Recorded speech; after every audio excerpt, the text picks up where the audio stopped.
ಸಾಕಷ್ಟು ಹೋಮ್ವರ್ಕ್ ಮಾಡಿ ಚಿತ್ರಗಳಿಗೆ ಪಾತ್ರಗಳನ್ನ ಆಯ್ಕೆ ಮಾಡಿದರು. ಅದೇ ರೀತಿ ಈ ಸಿನಿಮಾದಲ್ಲೂ ಕೂಡ ಅವರು ಚಿತ್ರದ ನಾಯಕಿಯನ್ನು ಪರಿಚಯ ಮಾಡಿದ್ದಾರೆ. ವಿಶೇಷ ಅಂತಂದರೆ ಚಿತ್ರದಲ್ಲಿ ನಾಯಕಿ ಹೆಸರು ನಾಟಿಕೋಳಿ.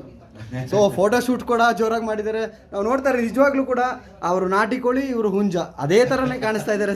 ಆ ಫೋಟೋಶೂಟಲ್ಲೂ ಕೂಡ ಅವರು ಈ ನಾಯಕಿ ಕೈಗೆ ಒಂದು ಕೋಳಿ ಮತ್ತು ಹುಂಜ ಎರಡೂ ಕೊಟ್ಟು ಕೂರಿಸಿದ್ದಾರೆ. ಇಲ್ಲಿ ನಾವು ಕೋಳಿ ಮತ್ತು ಹುಂಜ ಎರಡೂ ರಿಯಲಾಗಿ ಕೂರಿಸ್ಬಿಟ್ಟು ಸೊ ಈ ಒಂದು ನಾವು ನೋಡ್ತಾ ಇದ್ದೀವಿ. ಇವಾಗಲೇ ಒಂದು ಶೂಟಿಂಗ್ ಕೂಡ ಮುಗಿಸಿದ್ದಾರೆ ಒಂದು ದಿನ. ಸೊ ನಾಳೆ ನಾಡಿದ್ರಲ್ಲಿ ಮತ್ತೆ ಬ್ಯಾಕ್ ಟು ಬ್ಯಾಕ್ ಕಂಟಿನ್ಯೂಯಸ್ ಆಗಿ ಶೂಟಿಂಗ್ ಮಾಡೋದಕ್ಕೆ ವಿಜಯ್ ಸರ್ ಪ್ಲ್ಯಾನ್ ಮಾಡಿದ್ದಾರೆ.